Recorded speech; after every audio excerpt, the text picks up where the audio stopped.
Tapi berikutnya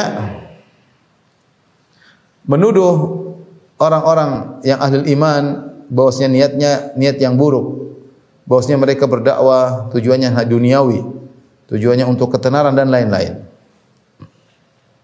Kata Syekh Muhammad bin Wahab rahimahullah taala, al-mas'alatu ba'dal mi'ah, al-mas'alatu tsaniyatu ba'dal mi'ah. Permasalahan tradisi 102. Ramyuhum atba'ar rusuli bi adamil ikhlas. Mereka menuduh para pengikut Rasulullah SAW tidak ikhlas. Wa talabid dunya, dan mereka menuduh bahwasanya para pengikut Rasulullah SAW adalah pencari dunia. Para pengikut Rasul pencari dunia. Fa ajabahum biqaulihi, maka Allah bantah mereka dengan firman-Nya, ma 'alaika min hisabihim min syai'. Bukan urusanmu ya Muhammad hisab mereka nanti. Ya. Yang menghisab adalah Allah Subhanahu wa taala. Yang menghisab adalah Allah Subhanahu wa taala. Nanti kita akan jelaskan maksudnya apa. Baik. Di antara metode orang-orang jahiliyah dahulu, ketika mereka tidak suka dengan dakwah, mereka membuat propaganda tuduhan yang tidak-tidak. Tuduhan tidak-tidak. Itu cara mereka. Di antaranya mereka menuduh niat yang tidak benar. Bahwasanya para dai tersebut, orang-orang melakukan kebajikan yang beramar ma'ruf nahi mungkar, niatnya niat duniawi lah, niatnya tidak benar, dituduh dengan tuduhan macam-macam agar orang meninggalkan orang-orang saleh tersebut. Dan inilah kebiasaan tradisi jahiliyah. Lihatlah Fir'aun berkata kepada Musa, pengikut Fir'aun berkata kepada Musa, wa takuna lakumal kibriya'u fil ardi. Kalian datang ke sini wahai Musa dan Harun, kalian ingin menguasai ya di atas muka bumi, niat kalian cuma itu, ya. Ya, dalam ayat yang lain, inna hadza la makrun makartumuhu fil madinati litukhriju minha ahlaha, saufa ta'lamun. Firaun ketika Musa menang dalam duel dengan para penyihir yang melemparkan tongkat-tongkat dan kayu-kayu menjadi ular, kemudian Nabi Musa melemparkan tongkat jadi ular besar memakan ular tersebut. Maka Firaun langsung menuduh bahwasanya Musa adalah pimpinan mereka. Kata Fir'aun, innahu lakabirukumul ladzi 'allamakumus sihr. Sungguhnya Musa itu, ya, dialah pimpinan kalian wahai para penyihir, dan dia yang telah mengajar sihir kepada kalian. Jadi kalian ternyata duelnya tidak benar-benar, kalian sandiwara dengan Musa. Kemenangan Musa itu hanyalah dikarenakan sandiwara. Ternyata Musa guru kalian. Jadi mereka nuduh, ya, bahwasanya Musa itu punya tujuan duniawi. Ya.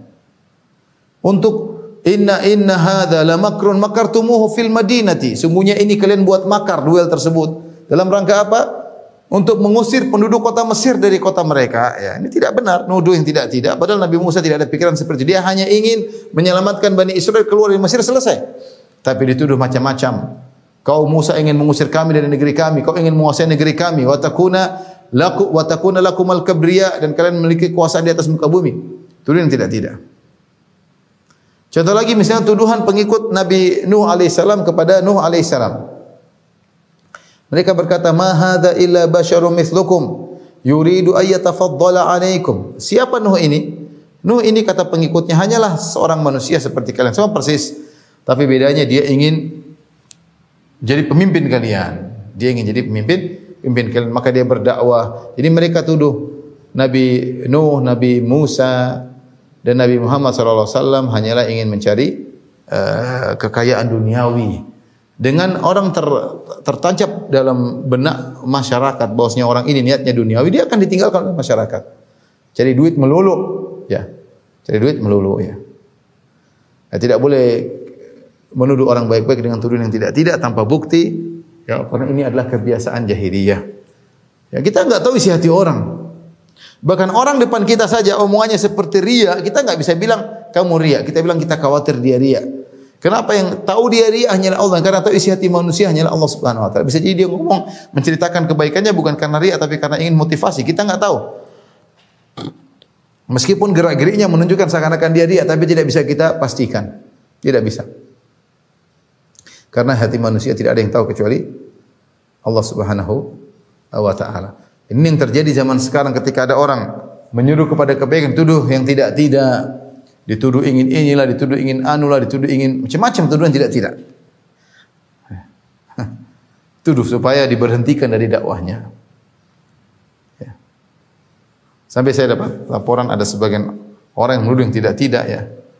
Ketika dakwah salaf tersebar di mana-mana, kemudian pondoknya banyak, mereka bilang itu hanyalah tempat money laundry. Tempat money laundry. Subhanallah. Dari mana money laundry?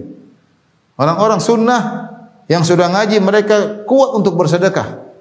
Mereka kuat untuk bersedekah. Bahkan mereka tidak minta kepada penguasa untuk membangun pondok. Mereka dengan gotong royong. Alhamdulillah banyak sekali pondok tegak tentunya dengan karunia dari Allah Subhanahu wa taala dan dengan sebab teman-teman yang ngaji mereka semangat untuk mencari istana di akhirat, ingin punya pahala jariah.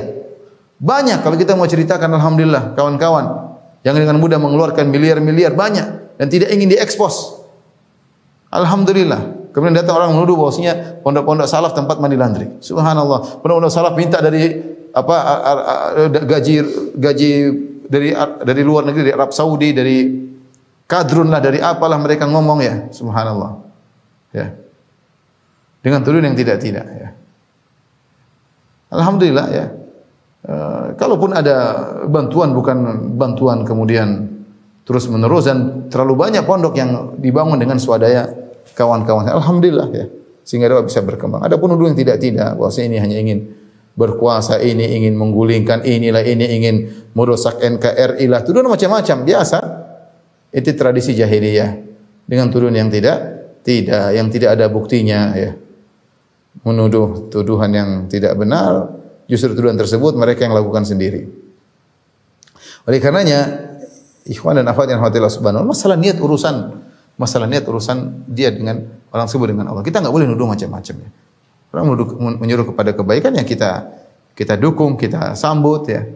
Karena menuduh dengan tuduhan yang tidak-tidak hanyalah kebiasaan orang-orang jahiliyah, seperti Fir'aun yang menuduh Nabi Musa dan seperti kaum Nuh yang menuduh Nabi Nuh hanya ingin mencari kedudukan ya. Oleh karenanya ketika Allah Subhanahu wa taala mengetahui hal ini tuduhan orang jahiliyah, maka Allah bantah. Allah sebutkan bahwasanya orang-orang beriman itu tujuannya ikhlas karena Allah Subhanahu wa taala. Allah mengatakan wala tatrudil ladzina yad'una rabbahum bil ghadati wal asyi yuriduna wajha. Jangan kau usir orang-orang yang berdoa kepada Allah Subhanahu wa taala di pagi hari dan di petang hari, yuriduna wajha, yang mereka ikhlas kepada Allah Subhanahu wa taala. Mereka ikhlas kepada Allah Subhanahu wa taala.